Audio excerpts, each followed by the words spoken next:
আজকে আমরা আলোচনা করব গ্যালভানোমিটার নিয়ে। গ্যালভানোমিটার কি? গ্যালভানোমিটার একটি ডিভাইস যার সাহায্যে কোনো তড়িৎ বর্তনীতে প্রবাহ আছে কিনা এবং সেই প্রবাহের পরিমাপ কত ইত্যাদি মাপা যায়। সেই গ্যালভানোমিটার নিয়ে আমাদের আজকে আলোচনা। লিখি গ্যালভানোমিটার।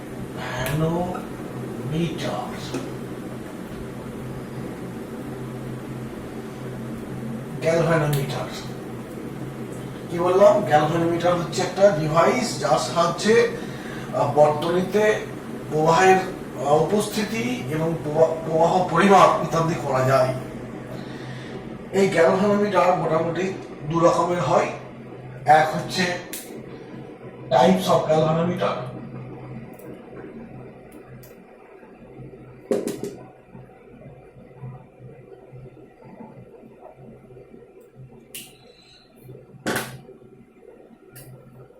এক নম্বর হচ্ছে মুভিং ম্যাগনেট গ্যালভানোমিটার বা চলচুম্বক। এটা বলা হয় কি? চলচুম্বক গ্যালভানোমিটার। বাংলা লেখা মুশকিল। গ্যালভানোমিটার। দু নম্বর আছে moving coil galvanometer. Moving coil galvanometer অর্থাৎ চল কুণ্ডলী গ্যালভানোমিটার। এই দু রকম গ্যালভানোমিটার আছে আমাদের। আমরা আজকে আলোচনা করব মুভিং কয়েল গ্যালভানোমিটার বা চলকুণ্ডলী গ্যালভানোমিটার।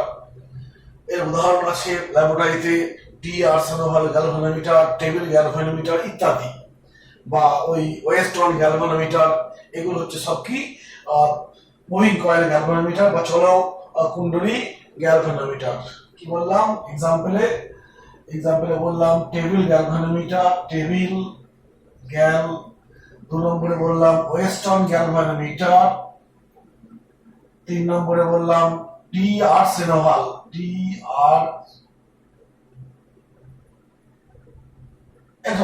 এগুলো হচ্ছে সব কি?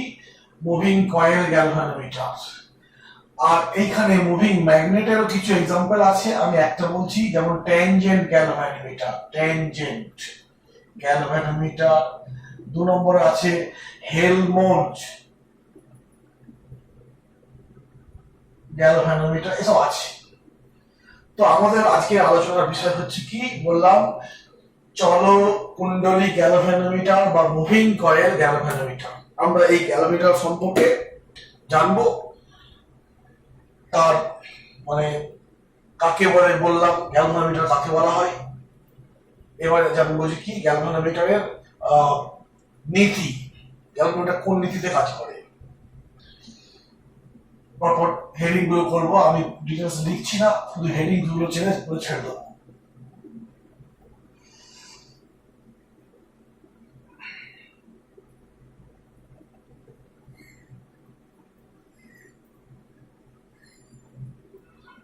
ফার্স্টে বললাম কি এর গ্যালভানোমিটার কাকে বলে বললাম, তারপরে এর প্রিন্সিপালটা কি,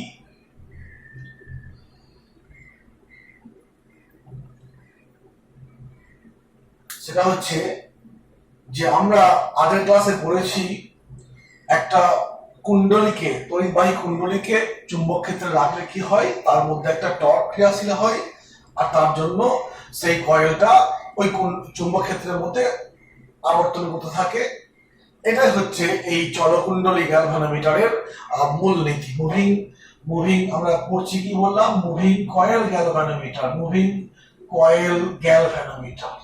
ফার্স্টে গ্যালভানোমিটার কাকে বলে বলেছি, কাকে বলে বলবো যে গ্যালভানোমিটার হচ্ছে একটা তড়িৎ যন্ত্র বা ডিভাইস যার সাহায্যে বর্তনীতে তড়িৎ প্রবাহের উপস্থিতি এবং তড়িৎ প্রবাহের পরিমাপ করা যায়। তাকে বলবো কি? গ্যালভানোমিটার। নীতিটা কি বললাম? নীতি হচ্ছে একটা চুম্বক ক্ষেত্রে যদি তড়িৎবাহী কয়েলকে রেখে দেওয়া হয় এবং সেই কয়েলের মধ্য দিয়ে প্রবাহ চললে কি হবে, ওই কয়েলটাতে একটা টর্ক ক্রিয়াশীল হবে চুম্বক ক্ষেত্র দ্বারা, আর তার জন্য কি হবে, ওই কয়েলটা চুম্বক ক্ষেত্রে ঘুরতে থাকবে। কয়েলটা ঘুরছে, কুণ্ডলী ঘুরছে, কুণ্ডলী চলছে, এখানে চলছে মানে কি, ঘূর্ণন হচ্ছে। তো এই রীতিতেই তোমার কি করবো, গ্যালভানোমিটার তৈরি করা হয়। এবার আসবে এর কনস্ট্রাকশনটা, আকারটা। আমরা সংক্ষেপে ছবিটা এঁকে নিয়ে আগে, ছবিটা এঁকে তোমাদেরকে আমি বলতে চেষ্টা করছি। এই দেখো একটা মোটামুটি ছবি আঁকলাম গ্যালভানোমিটার সার্কিটের। এখানে এটা এন পোল, এটা এস পোল, আর এন আর এস এর মাঝে একটা চুম্বক ক্ষেত্র সৃষ্টি হয়েছে। চুম্বক ক্ষেত্রের ভিতরে শেপটা দেখো, একটু বিশেষভাবে লক্ষ্য করবো একটু পরে, আগে বলে দিই। এখানে দেখো এই আইটা হচ্ছে একটা চোঙ, কাঁচা লোহার চোঙ।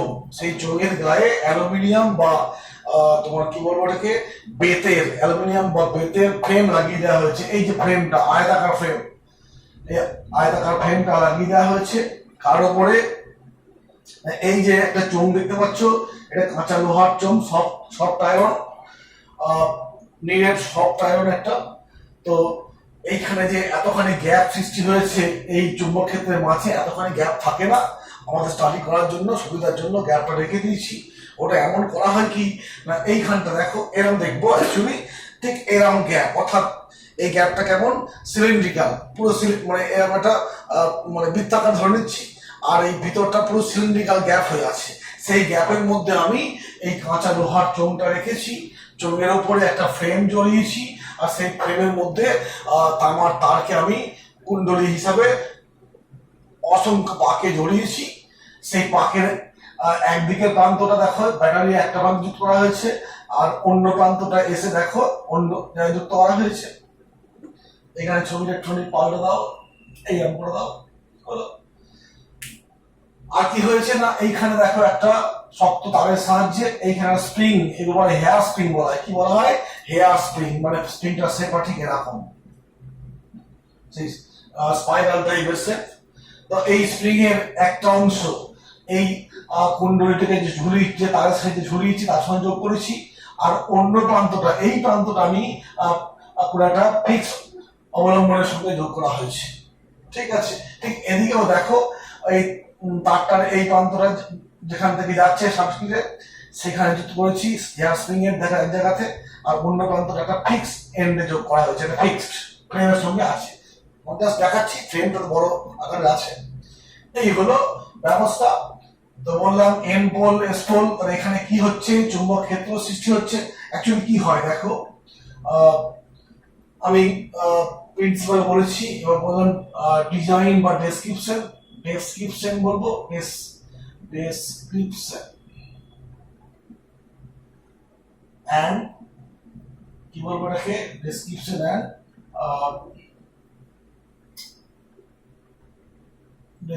এন্ড ফিগার হলো। সেটা দেখো ফিগারটা এঁকেছি। এবার ডেসক্রিপশনটা বললাম, এম এস পোল, মাঝে একটা গ্যাপ আছে, এবং এখানে দেখো ওই চুম্বক ক্ষেত্রটা কেমন করে বলেছি, একটা সিলিন্ড্রিক্যাল টাইপের চুম্বক ক্ষেত্র আছে। সেই চুম্বক ক্ষেত্রে একটা কাঁচা লোহার চোঙকে ঝুলিয়ে দিয়েছি, চোঙের উপর ফ্রেমের সাহায্যে তার জড়িয়েছি, এটা হেয়ার স্প্রিং, এটাও হেয়ার স্প্রিং। তারের এক প্রান্ত ব্যাটারির প্লাস মেরু, অন্য প্রান্ত মাইনাস মেরুর সঙ্গে যুক্ত করা আছে। প্রবাহ এখান দিয়ে আসবে, কুণ্ডলী দিয়ে আবর্তন করবে এবং এই চলবে। এর জন্য কি হবে, টর্ক সৃষ্টি হবে।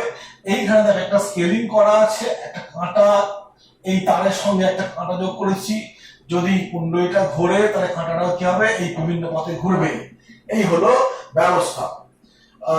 ঠিক আছে, এখন যেটা বললাম, এইখানে চুম্বক ক্ষেত্রটা একটা বিশেষ গুণ আছে। দেখো গুণটা কেমন বলি, যে আমরা জেনারেলি তন্ড চুম্বকের ক্ষেত্রে কি দেখি, এন পোল, এস পোল, বলরেখাগুলো ঠিক এরকম হয়।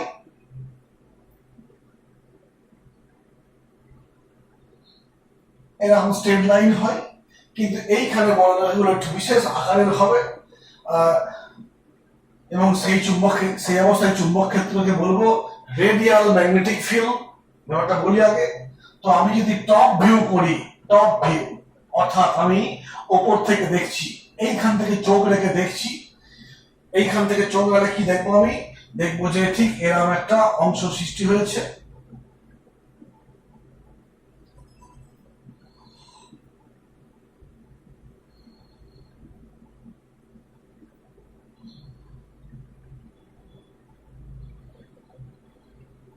এই অংশ দেখালাম, এই মাঝের গ্যাপটা, এই গ্যাপটা।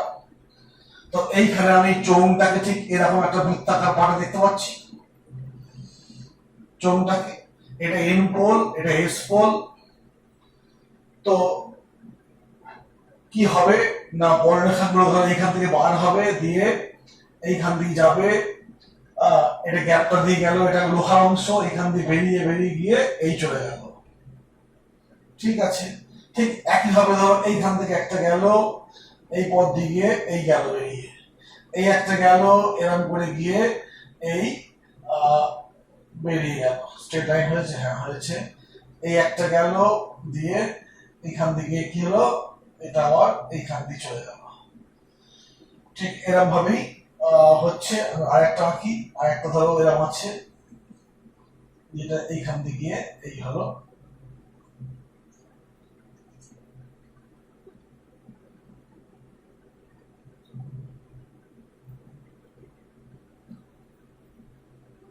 এখন ছবিটি ডিস্টার্ব হলো, ঠিক আছে। তো এইরকম বর্ণনাগুলো মনে হবে কি, বর্ণনাগুলো এরকম যাচ্ছে বেরিয়ে চলে যাচ্ছে, কিন্তু বাস্তবে কিন্তু তা নয়। তাহলে তো এই যে বর্ণনা হয়ে গেল, এইখান দিয়ে যাওয়ার সময় এই বর্ণনাকে ছেদ করবে। আমরা জানি বর্ণনাগুলো পরস্পর পরস্পরকে ছেদ করে না। বাস্তবটা কেমন, এইখানটা ঠিক এরকম হবে বাস্তবটা। এই ধরো স্ট্রেট লাইন চলে যাচ্ছে, কোনো সমস্যা নেই। এটা কেমন, এটা গিয়ে এরকম করে গিয়ে এরকম, এটা কেমন এরকম করে গিয়ে এরকম, এটা হচ্ছে এরকম করে গিয়ে এরকম হলো। এই হলো বিষয়টা। কিন্তু আমরা অত এত তো বুঝতে পারি না। আমরা কি দেখি, আমাদের চোখে এরা মনে হবে ছবিতে এটা সলিড, এটা সলিড তোমার, অতএব এটা কাঁচের, এটা এটা মানে কাঁচা লোহার সলিড অংশ। তো ঠিক মনে হবে বড়টা এই গেল দিয়ে এই বেরিয়ে এলো, এই গেল এই বেরিয়ে এলো, এই গেল এই বেরিয়ে এলো, ইত্যাদি ইত্যাদি, এইভাবে গেল এই বেরিয়ে এলো, এটা গেল এইভাবে বেরিয়ে এলো, এটা মনে হবে। তো এই অংশে এই এবার এর গায়ে কি আছে, এর গায়ে তোমার এটা তোমার তো বৃত্তাকার চোঙ, এই বৃত্তাকার চোঙের ওপর টপটা, এই চোঙের গায়ে চোঙটা ঠিক এরকম টাইপের চোঙ। আমি দেখতে পাচ্ছি কোনটা, এই অংশটা দেখতে পাচ্ছি। এই চোঙের গায়ে কি আছে, একটা ফ্রেম আছে, ফ্রেমের মধ্যে কয়েল জড়ানো আছে, ফ্রেমের মধ্যে কয়েল জড়ানো আছে। তো কোন এক সময় এরকম কয়েলটা আছে, কারেন্ট দিয়েছি, টর্ক ক্রিয়াশীল হয়েছে, দিয়ে কোন এক সময়, আমি কোথায় বলছি, কোন এক সময় আমি উদাহরণ দিচ্ছি যে এইভাবে আছে, ফ্রেমটা ঠিক এভাবে আছে। এক্ষেত্রে দেখো এই অবস্থানে আছে, ফ্রেমটা ঠিক এইরকম অবস্থানে আছে, অর্থাৎ এই লাইনটা হচ্ছে, এই লাইনটা হচ্ছে এই লাইনটা। এই অবস্থায় চুম্বক ক্ষেত্রের দিক কোনটা, এই বরাবর। তড়িৎ ক্ষেত্রের দিক, এই তলটার ভেক্টরটা কোন দিকে হবে, এরকম হবে। তাহলে এখানে তল ভেক্টর এবং চুম্বক ক্ষেত্র ভেক্টরের মধ্যে কোনটা কত, 90 ডিগ্রি। ঠিক আছে, অতএব আমি যে টর্কের মান পেয়েছি আগের ক্লাসে, N I A B sine theta, থিটাটা কি, এ আর বি এর মধ্যে কোন, এটা কি তল ভেক্টরের দিক, আর বিটা হচ্ছে চুম্বক ক্ষেত্রের দিক। তো এই যে পেয়েছি। তো এই যে বিশেষ আকারের আমি চুম্বক ক্ষেত্রের রূপ দিয়েছি, এইখানে দেখো থিটার মান যদি আমি থিটার মানটা যদি 90 করে দিই, তাওটা কি হয়ে যাবে, এন আই এ বি। আমরা অনেক সময় বলি বি না, B I N A, B না, মনে রাখার জন্য। থিটা আমার 90 হলে দেখো টর্কটা কি হয়ে গেল, এটা ম্যাক্সিমাম হয়ে গেল। এই ম্যাক্সিমাম এই অবস্থায় যে টর্ক পাচ্ছি, ম্যাক্সিমাম টর্ক। আর এই সময়ে চুম্বক ক্ষেত্রটাকে বলা হয় কি, রেডিয়াল ম্যাগনেটিক ফিল্ড। এই অবস্থায় চুম্বক ক্ষেত্রটাকে বলবো কি, রেডিয়াল ম্যাগনেটিক ফিল্ড। অর্থাৎ সেক্ষেত্রে কি, তল ভেক্টর এবং চুম্বক ক্ষেত্র পরস্পরের 90 কোণে আছে, চুম্বক এবং টর্কের মানটা ম্যাক্সিমাম, এবং সেই সময় চুম্বক ক্ষেত্রটাকে নাম দিচ্ছি আমরা কি, রেডিয়াল ম্যাগনেটিক ফিল্ড। তার বাস্তব অবস্থানটা কেমন না, চুম্বক ক্ষেত্রের দিকেই তলটা থাকে। দেখো এই যদি পেনটা চুম্বক ক্ষেত্র অভিমুখ হয় আর তলটা ঠিক এরকম থাকবে, এই অবস্থায় দেখো এইটা কার দিক, এ এর দিক, আর এটা কার দিক, বি এর দিক, কোনটা কত 90 ডিগ্রি। তো আমি এই এই সিচুয়েশনটা ধরে নিচ্ছি, এই সিচুয়েশনটাই এই অবস্থায় ধরো আছে, ঠিক এরকম ভাবে কয়েলটা আছে, এরকম আছে। আমি দেখতে পেলাম থিটার মানটা কত 90 হলো। থিটা বলতে কি, এ ভেক্টর, এখানে দেখো এ ভেক্টরটা এরকম আছে আর বিটা এদিকে আছে, 90 হলো। এবার একটু ঘুরে ঠিক এই বরাবর হয়ে গেল, আমি ধরে নিচ্ছি একটু ঘুরে গেল, দিয়েছে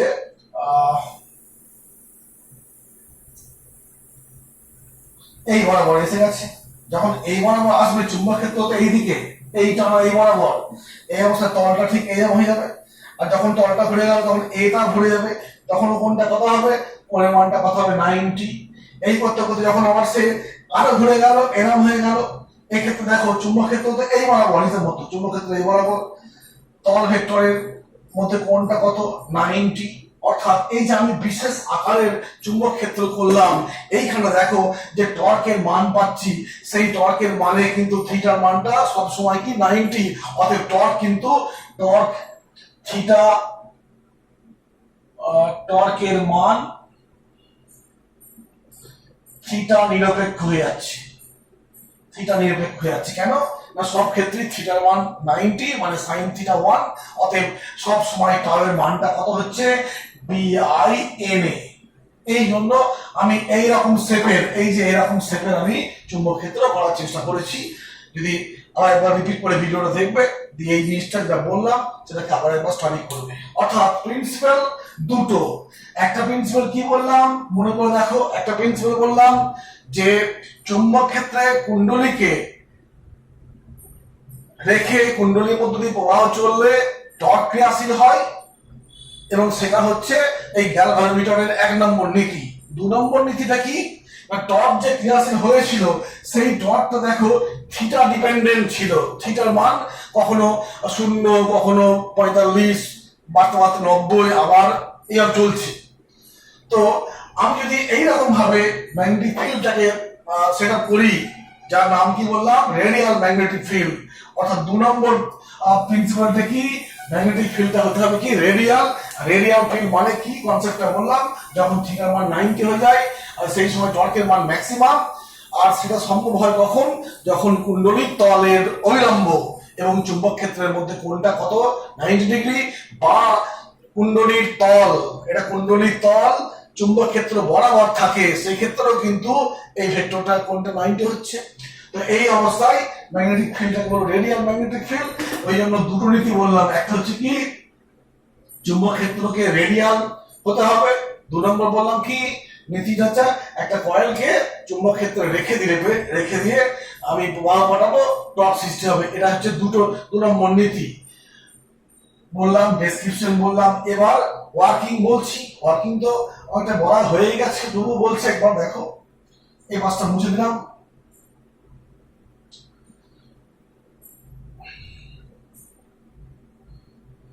এইসব পয়েন্ট গুলো বইয়ে পাবে, আমি আর লিখছি না। তাহলে 1 নম্বর, 2 নম্বর, 3 নম্বর, এবার 4 নম্বরে কি বলবো, ওয়ার্কিং মানে কার্য প্রণালী। এটা ছবি এবং গঠন বলেছি, আগে বললাম গঠনটা কেমন, ছবি কেমন, ওয়ার্কিং। এইবার দেখো এইখান দিয়ে একটা প্রবাহ চলছে, আই মানের প্রবাহ চলছে। এই প্রবাহ চলার জন্য কি ঘটবে না, কুণ্ডলীতে একটা টর্ক ক্রিয়াশীল হবে। আর টর্কের জন্য কুণ্ডলীটা ধরো এরকম ছিল, এরকম ঘুরে যাবে। ঘুরে যাওয়ার জন্য এই ফ্রেমটা ঘুরছে মানে কি, ফ্রেমটা ঘুরছে মানে কি, এটা এরকম ঘুরছে মানে কি, এও এরকম জড়িয়ে পড়ছে। কি বললাম কথাটা বুঝতে পারলে, এটা তো ফিক্স আছে, এইখানে সবাই তারটা ফিক্স আছে, এই হেয়ার স্প্রিং এর মধ্যবিন্দুটা ফিক্সড আছে। এবার আমি যখন এরকম ঘোরাচ্ছি, অর্থাৎ এই সাইডটা সরে যাচ্ছে, আর এই ফ্রেমের সঙ্গে বিশেষভাবে এইখানে যুক্ত করা আছে, এইখানটা এই ফ্রেমের সঙ্গে যুক্ত করা আছে। অর্থাৎ এ ঘুরছে মানে কি, এই তারটা এরকম জড়িয়ে ছোট হচ্ছে, টাইট হচ্ছে। বলো টাইট হলে কি হবে না, তোমার এ ঘুরছে, এই সিস্টেমটা ঘুরছে, এই স্প্রিংটা ঘুরছে। এইভাবে এই যখন ঘুরবে তখন এই যে কাঁটাটা ছিল, এই কাঁটাটা একটা নির্দিষ্ট কোণে বিক্ষেপিত হবে। ধর এইখানে ছিল, আমি কোথায় বলতে ঘুরে ঘুরে সে এই অবস্থানে চলে এলো। এই অবস্থানে চলে এলো, আগ্রাসে চলে এলো, একটা কোণ পেলাম, একটা কোণ পেলাম আমি, বিক্ষেপ কোণটা বলবো কি বিক্ষেপ কোণ। কার জন্য হলো না টর্কের জন্য। কুণ্ডলীটা ঘুরে যাবে, সেই কুণ্ডলীটা কতটা ঘুরবে না কুণ্ডলী ঘুরলে পরে তো এই সম্পূর্ণ তারটাই ঘুরবে, তারটা থেকে মোচড় সৃষ্টি হবে, আর মোচড় সৃষ্টি হলে কি হবে তোমার এখানে বিক্ষেপ একটা পাবো। এইবার যখনই মোচড় সৃষ্টি হবে স্থিতিস্থাপকতা ধর্মের জন্য কি হবে বিপরীতমুখী প্রতিক্রিয়া আমার সৃষ্টি হবে মহাত্মের ভিতরে। এই হেয়ার স্প্রিং এর ভিতরে হেয়ার স্প্রিং করবে কি না আমি ঘুরবো না, এই কুণ্ডলী ঘোরাচ্ছে হয়তো কিন্তু হেয়ার স্প্রিং এর ভিতরে একটা প্রত্যানায়ক বল বা প্রত্যানায়ক টর্ক মনে পড়ছে, দেখো প্রত্যানায়ক বা রেস্টোরিং টর্ক ক্রিয়াশীল হবে। সেই রেস্টোরিং টর্ক করবে কি উল্টো দিকে কাজ করে ওর ওই কারেন্টের জন্য যে মানে তোমার কি টর্ক সেই টর্কটাকে প্রশমিত করবে, এবং একটা সময় কি হবে দুটো সমান হয়ে যাবে, দিয়ে ওর ঘূর্ণন বন্ধ হয়ে যাবে। আবার কারেন্ট অফ করে দাও, কি করবে কারেন্ট যদি টর্ক থাকবে না তখন এই স্থিতিস্থাপক টর্ককে পূর্বাবস্থা ফিরিয়ে নিয়ে আসবে, এইরকম ঘটনা। তো আমি ধরেছি আই প্রবাহের জন্য কুণ্ডলীতে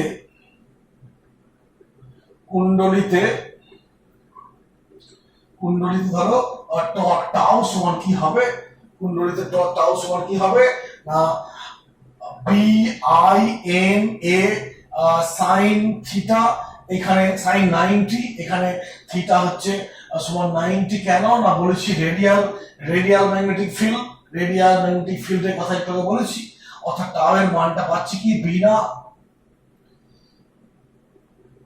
আর যে প্রত্যানায়ক টর্ক অর্থাৎ রেস্টোরিং টর্ক,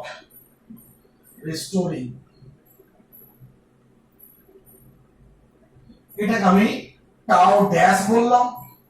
তো এই কি হবে এই টর্কের জন্য কি হবে না তোমার ও পূর্বাবস্থায় ফিরে আসবে। তা যত বেশি এই থিটার মান যত বেশি হবে অর্থাৎ এই টর্কের জন্য এই ঘুরবে বেশি টর্ক মানে বেশি থিটা, আর বেশি থিটা মানে কি এইখানে প্রত্যানায়ক টর্ক অর্থাৎ যত বেশি কোণে ঘোরাবো প্রত্যানায়ক টর্কের মান তত বেশি হবে, অর্থাৎ এইটা হবে কি প্রত্যানায়ক টর্ক এটা কার সঙ্গে সমানুপাতিক এই থিটার সঙ্গে সমানুপাতিক হবে। কোণ বেশি হবে বিপরীতমুখী প্রত্যানায়ক টর্ক বা রেস্টোরিং টর্কের মান বেশি হবে, এবং এটাকে যদি আমি একটা ধ্রুবক দিয়ে গুণ করি তাকে আমি সি বললাম, সি হচ্ছে একটা ধ্রুবক। এই ধ্রুবকের মান তুমি সহজেই পেয়ে যাবে কি রকম না আমি থিটার মান যদি 1 করে দিই সেই অবস্থায় টাউ সমান কি হবে সি, অর্থাৎ একক পরিমাণ বিক্ষেপের জন্য যে পরিমাণ প্রত্যানায়ক টর্কের সৃষ্টি হয় তাকে বলবো সি।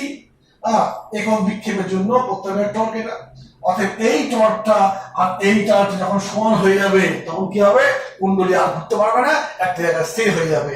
অর্থাৎ কি হবে এই বিনা সমান সি থিটা, অতএব এইখান থেকে আই সমান কি হবে C by BNA theta. I সমান হবে এটাকে আমি জি দিয়ে প্রকাশ করবো জি থিটা, জি মানে কি CBNA। এইখানে দেখো সি তো হচ্ছে একটা ধ্রুবক, কিরকম ধ্রুবক না একক পরিমাণ বিক্ষেপের জন্য যে প্রত্যানায়ক টর্ক সৃষ্টি হয়। বি হচ্ছে কি চুম্বক ক্ষেত্র, এই গ্যালভানোমিটারের জন্য সে ফিক্স হয়ে গেছে, তাকে আমি বাড়া কমা করছি না। পাক সংখ্যাও গ্যালভানোমিটার তৈরি হয়ে গেছে মানে কি তারের পাক সংখ্যাও নির্দিষ্ট হয়ে গেছে, এবং এই ক্ষেত্রফল এই যে আয়তাকার পার্টটা আছে তার ক্ষেত্রফল এ ফিক্সড, অর্থাৎ এই রাশিগুলো সবগুলো ধ্রুবক। একে আমি জি দিয়ে প্রকাশ করছি, দিয়ে সমীকরণটা পেলাম এইটা।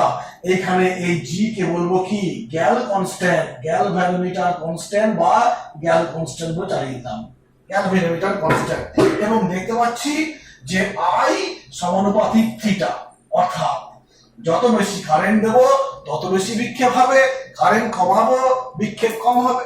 এই হলো গ্যালভানোমিটারের ওয়ার্কিং বলে ফেললাম। ঠিক আছে, আমি আরেকবার একটা সংখ্যা ঢালিয়ে দিচ্ছি। আই মানে প্রবাহ চলছে, প্রবাহের জন্য আমরা টর্ক সৃষ্টি হবে চুম্বক ক্ষেত্রে, কুণ্ডলীকে ঘোরালে কি হবে টর্ক সৃষ্টি হবে, আর সেই টর্কের জন্য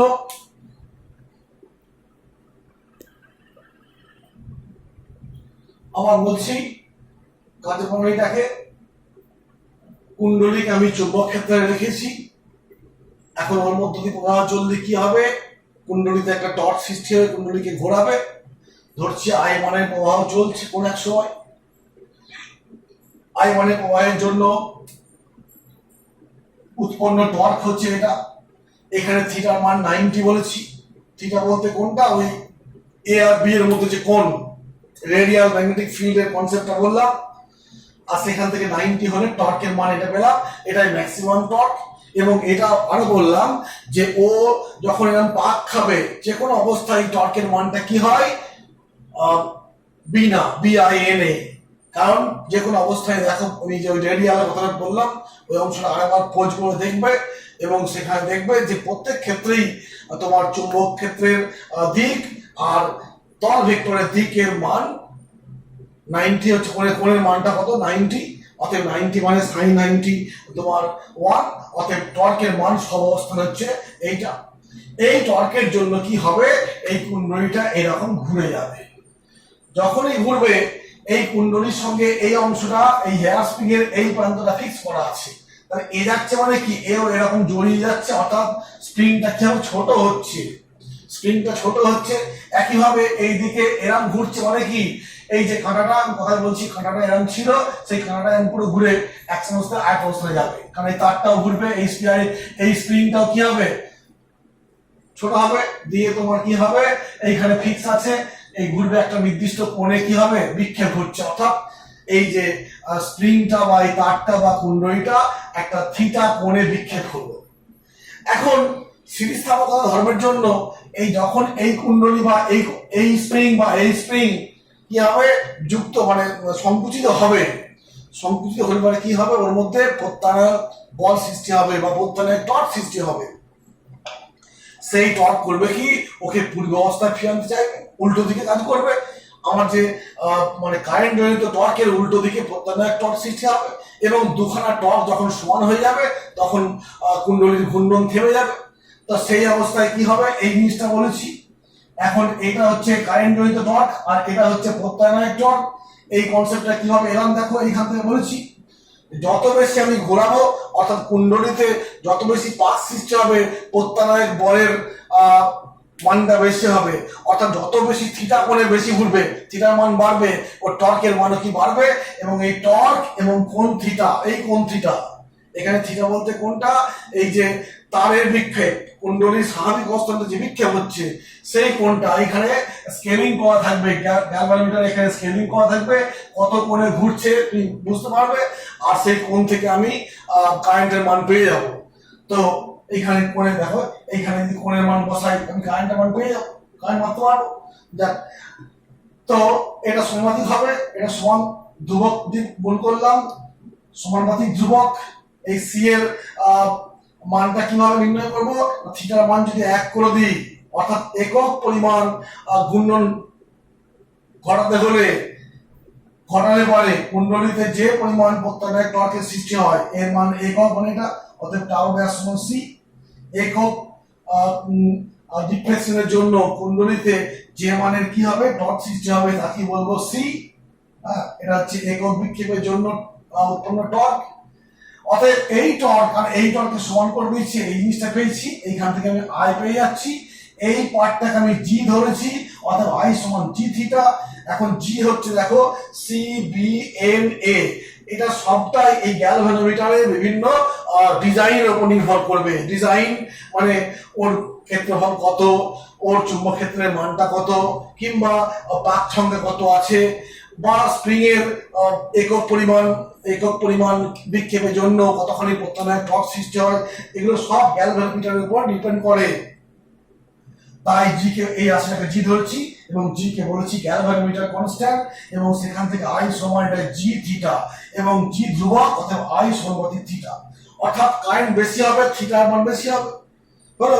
এবং আমি ওই থিটার মান দেখে আমি কারেন্টের মান, ধরো আননোন কারেন্ট পাঠিয়েছি, থিটার একটা মান পাচ্ছি, আমি এইগুলো সব জানি, থিটার মানটা বসিয়ে দেবো, আয়ের মান পেয়ে যাবো, অর্থাৎ গ্যালভানোমিটার দিয়ে কারেন্ট মাপতে পারছি।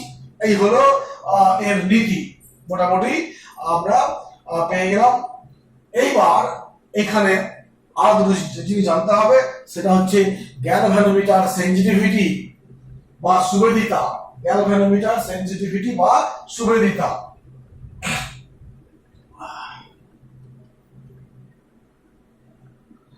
সুবেদিতা দু রকমের হয়, একটা হচ্ছে প্রবাহ সুবেদিতা আর একটা হচ্ছে তোমার ভোল্টেজ সুবেদিতা। বলি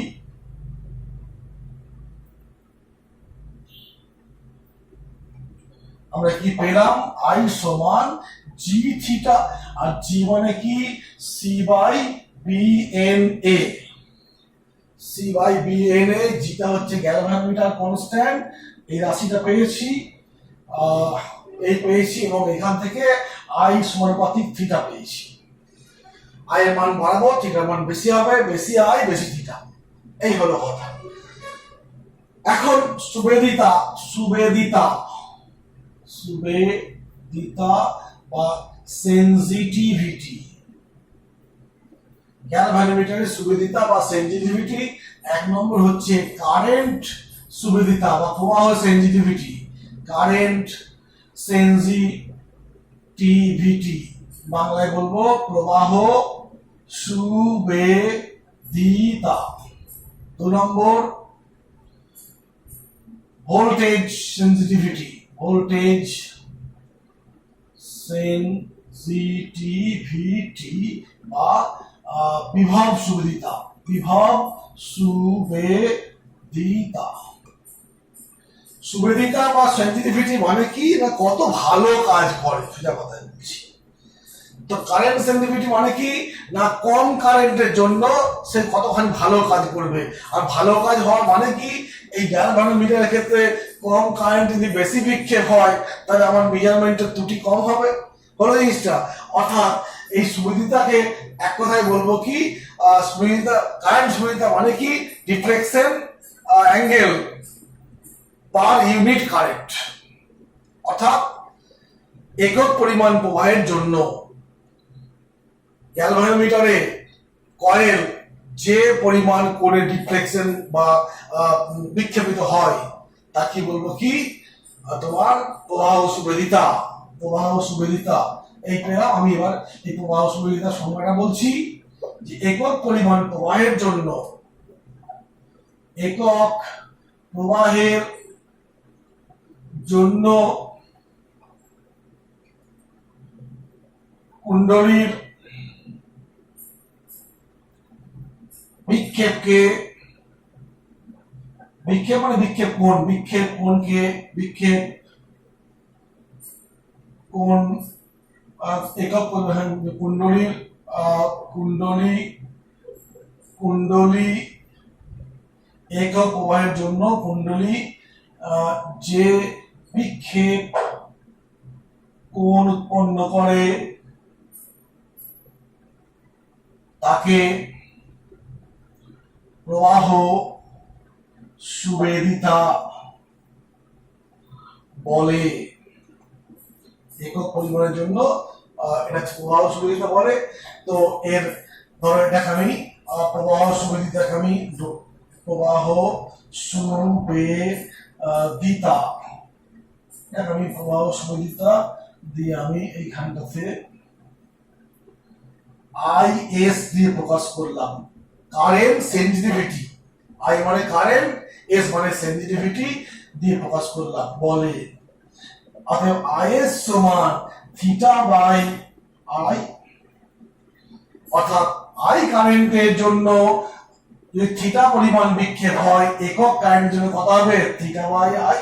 হলো এই যে কনসেপ্ট পেয়েছি, এখান থেকে আমি তো বলতে পারি যে আই পরিমাণ প্রবাহ গেলে পরে কুণ্ডলী থিটা করে বিক্ষেপ হচ্ছে, অর্থাৎ একক পরিমাণ প্রবাহ গেলে বিক্ষেপ কত হবে, থিটা বাই আই। আমি সেটাকে দেখিয়েছি কারেন্ট সেনজিটিভিটি এটা। এইবার আমি এই মানগুলো বসিয়ে দিচ্ছি। এখান থেকে দেখো থিটার মানটা কিভাবে পেয়েছিলাম আমার মনে নেই, দেখছি পি না পি আই এন এ সমান সি থিটা, এরকম একটা ছিল মনে হচ্ছে। তো পি আই এন এ মানে এটা হলো, অতএব থিটা বাই আই সমান কি হবে, P N A by P N A by C সমান থিটা বাই আই, অর্থাৎ P N A by C. অতএব আই এস কারেন্ট সেনজিটিভিটি সমান কি এটা। অতএব প্রবাহ সুবিদিতা দেখো তো কোন কোন বিষয়ের উপর নির্ভর করছে। প্রবাহ সুবিদিতা বেশি হওয়ার উপায় কি? যত বেশি সুবিদিতা মানে বেশি পরিমাণ সুবিধি মানে ভালো গ্যালভানোমিটার পেতে হলে বেশি এই আইএসটা বেশি পেতে হবে। আর আইএস বেশি হওয়ার উপায় কি? বি মানে চুম্বক ক্ষেত্রের মান বাড়িয়ে দাও। চুম্বক ক্ষেত্রের মান বেশি হলে পারে আই এর মান বেশি হবে। পাক সংখ্যা বেশি হলে পারে আইএস এর মান বেশি হবে। ক্ষেত্রফল বেশি হলে পারে এটা বেশি হবে।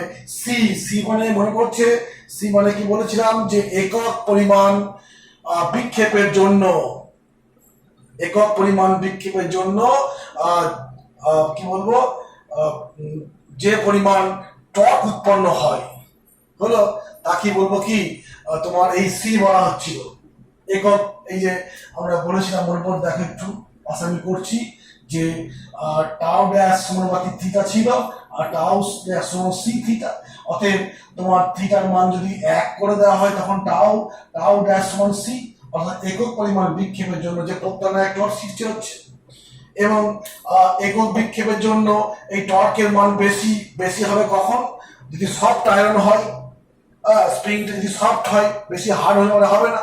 অতএব মনে রাখবে সফট আয়রনের জন্য তোমার সি এর মানটা কি হবে? ভুল বললাম না ঠিক বললাম? এখানে দেখো বি এর মান বেশি হলে পরে এর মান বেশি হবে, এর মান বেশি হলে পরে এটা বেশি হবে, এ এর মান বেশি হলে এটা বেশি হবে, সি এর মান কম হলে এটা বেশি হবে। অর্থাৎ সি হচ্ছে কি একক, আর সি এর মান কম হলে পরে তোমার বেশি হবে এটা।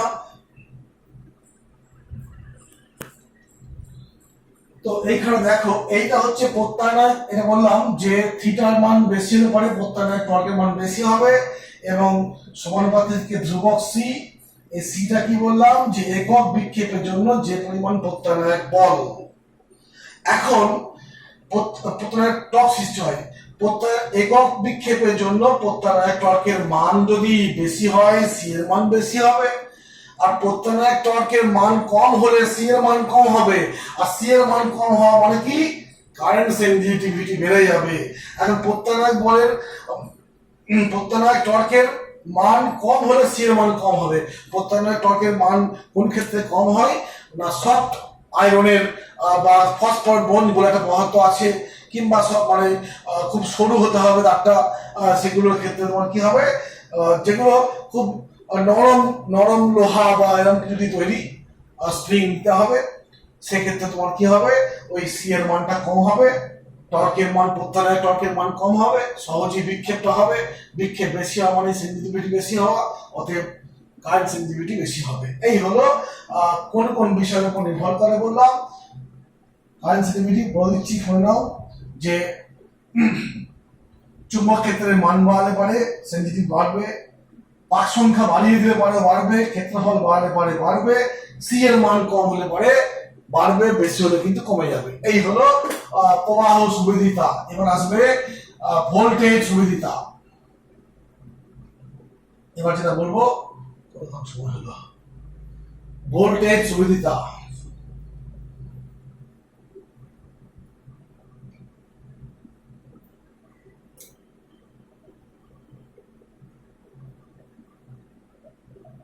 ভোল্টেজ সেনজিটিভিটি কাকে বলবো? বাংলায় বিভব সুবিদিতা। বিভব সুবিদিতা একক পরিমাণ সংজ্ঞা লিখছি। একক পরিমাণ না একক পরিমাণ বিভব পার্থক্যের জন্য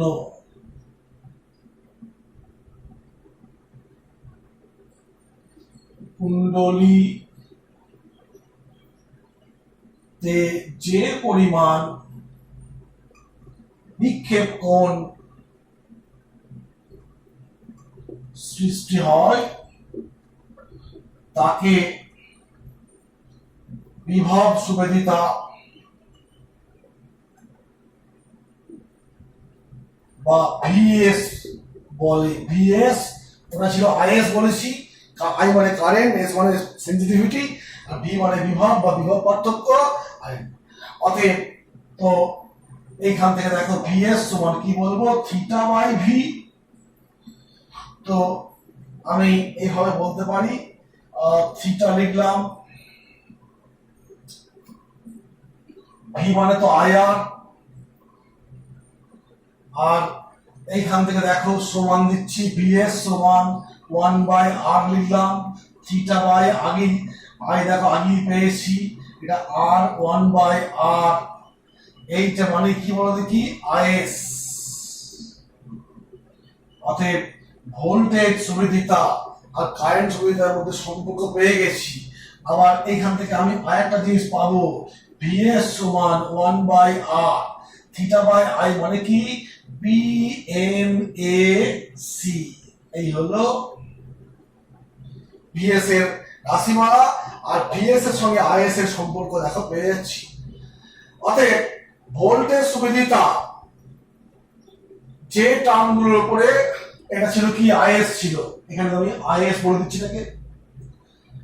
আইএসটা মান বৃদ্ধি করছিলাম, এইটা বাড়িয়ে এটা বাড়িয়ে এটা বাড়িয়ে এটা কমিয়ে, এইগুলো দেখো সবই কিন্তু ভিএস এ আছে। কিন্তু আর একটা নাম চলে এসছে রেজিস্ট্যান্স।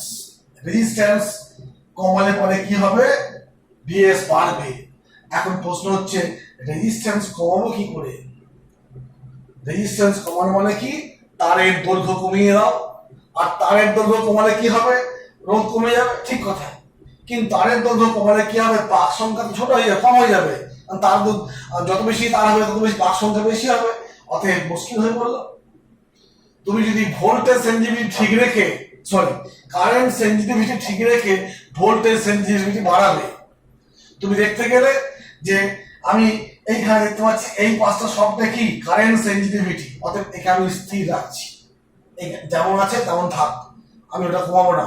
অর্থাৎ তাহলে কি করতে হবে, ভোল্টেজ বাড়াতে হলে কি আর এর মানটা কমাতে হবে, আর আর এর মান কমানো মানে কি, বাকিদের সব ঠিক রেখে আর এর মান কমানো মানে কি, রেজিস্ট্যান্স কমানো।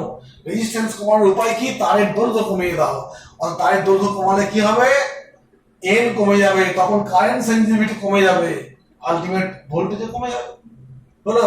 অতএব তুমি যদি তারের দৈর্ঘ্য কমিয়ে রেজিস্ট্যান্স কমাতে যাও সেক্ষেত্রে হবে না, তাহলে উপায় কি, উপায় একটা আছে, সেটা হচ্ছে কি দৈর্ঘ্য ঠিক রাখবো, পাক সংখ্যা ঠিক থাকবে। কি করব না, ওই যে তারটা নেব, যে ইনসুলেটেড অন্তরিত তারটা আমি এইখানে জড়িয়েছি, সেই তারটাকে মোটা তার নেব। তার মোটা হলে কি হয়, বস্তুচ্ছেদের ক্ষেত্রফল বেড়ে যায়, আর ক্ষেত্রফল বাড়লে রোধটা কি হয়ে যায়, কমে যাচ্ছে, আর রোধ কমে গেলে কি হবে, এরা সব একই থাকবে, উল্টে এটা কমে যাবে, ভিএস এর মানটা বেড়ে যাবে। অর্থাৎ এই হলো কারেন্ট সেন্সিটিভিটি ঠিক রেখে ভোল্টেজ সেন্সিটিভিটি বাড়ানোর উপায়। এবং যদি বলে ভোল্টেজ সেন্সিটিভিটি কোন কোন বিষয়ের উপর নির্ভর করে, এখানেও বলে দেবো, আর বি এর উপরে, এন এর উপরে, এ এর উপরে, এইগুলো বাড়লে বাড়ে এটা বাড়ে, আর আর সি কমলে পরে ভিএসটা বাড়ে। এই হলো তোমার গ্যালভানোমিটার, এবং সেই সংক্রান্ত আলোচনা হলো। আমরা এর পরের দিন ক্লাসে এই গ্যালভানোমিটার থেকে কিভাবে ব্যবহার করব, কি গ্যালভানোমিটার দিয়ে আমরা কি করতে পারি। ফার্স্টে বলেছি যে একটা বর্তনীতে কারেন্ট যদি থাকে, ধরো একটা বর্তনী নিয়েছি, সেই বর্তনীতে কারেন্টের অস্তিত্ব, কারেন্ট দেখা যায় না, তাহলে কারেন্ট আছে বুঝবো কি করে, আমি কি করব, সেই বর্তনীর এক প্রান্তে এইখানটা লাগিয়ে দেবো, অন্য প্রান্তে এইখানটা লাগিয়ে দেবো, এবং যদি কাঁটার বিক্ষেপ হয় বুঝতে হবে কি কারেন্ট আছে, আর কাঁটার বিক্ষেপ না হলে বুঝতে হবে কি কারেন্ট নেই। অর্থাৎ আমি কি করতে পারছি, এই গ্যালভানোমিটারের সাহায্যে আমরা একটা বর্তনীতে প্রবাহ আছে কিনা, এই সেন্সটা প্রবাহ আছে কিনা এই পর্যবেক্ষণটা আমরা করতে পারছি। 2 নম্বর কি বললাম, কারেন্ট মাপতে পারবো এবং জানবো যে গ্যালভানোমিটার থেকে কারেন্ট মাপার যন্ত্র যেটা তৈরি করা হবে তার নাম কি, অ্যাম্পিয়ার মিটার, সংক্ষেপে অ্যামমিটার। অ্যাম্পিয়ার এককে কারেন্ট মাপা হয় বলে ওকে বলা হয় অ্যাম্পিয়ার মিটার, বা সংক্ষেপে অ্যামমিটার। আমরা গ্যালভানোমিটার থেকে অ্যামমিটার কিভাবে করব পরের দিন ক্লাস জানবো। বা অনেক সময় একটা বর্তনীর দুই প্রান্তের বিভব পার্থক্য মাপবো, প্রয়োজন কি হয়, ভোল্টমিটারের, আর ভোল্টমিটার কি দিয়ে তৈরি করবো, এই গ্যালভানোমিটার, এগুলো জানবো, সেটা পরের দিন ক্লাস হবে। আজকে আমরা ক্লাসে গ্যালভানোমিটার কি কয় প্রকার, আমরা দু প্রকারের কথা বলেছিলাম। আমরা আজ যেটা আলোচনা করলাম সেটা কি নিয়ে আলোচনা করলাম, সেটা হচ্ছে তোমার মুভিং কয়েল গ্যালভানোমিটার নিয়ে আলোচনা করলাম। আর একটা আছে মুভিং ম্যাগনেট গ্যালভানোমিটার, উদাহরণ ট্যানজেন্ট গ্যালভানোমিটার। আমরা তোমাদের বই হয়তো নেই, কিন্তু নেক্সট চ্যাপ্টার যখন পড়াবো সেখানে আমি সেই চ্যাপ্টারের থিওরি অ্যাপ্লাই করে মুভিং ম্যাগনেট গ্যালভানোমিটার বা ট্যানজেন্ট গ্যালভানোমিটারের গঠন বা কার্যপ্রণালী বলবো। তো এই হলো, তো মোটামুটি খেয়াল রাখবে যে ওই ল্যাবরেটরিতে বেশি ব্যবহার করা হয় মুভিং কয়েল গ্যালভানোমিটার। আর মুভিং কয়েল গ্যালভানোমিটারের সাহায্যে মানে এইরকম রেঞ্জের কারেন্ট মাপা যায়, এরকম রেঞ্জে 10⁻৯ অ্যাম্পিয়ার, এইরকম রেঞ্জ, মানে খুব কম কারেন্ট, এইরকম রেঞ্জেরও কারেন্ট মাপতে পারা যায় এই গ্যালভানোমিটারের সাহায্যে। মনে রাখবে। এই হলো, আমি এই ক্লাসে তোমাদেরকে ওই কাকে বলে, প্রিন্স রিপেল, এগুলো মুখে বলে দিয়েছি। তোমরা ভিডিও মানে দেখবে, দেখার সময় লাইনগুলো শুনবে, দিয়ে নোট করে নিতে পারো। বইও তো আছে, বই খুব বড় বড় আছে। এই হলো বিষয়। আজকে আমরা এখানেই শেষ করছি।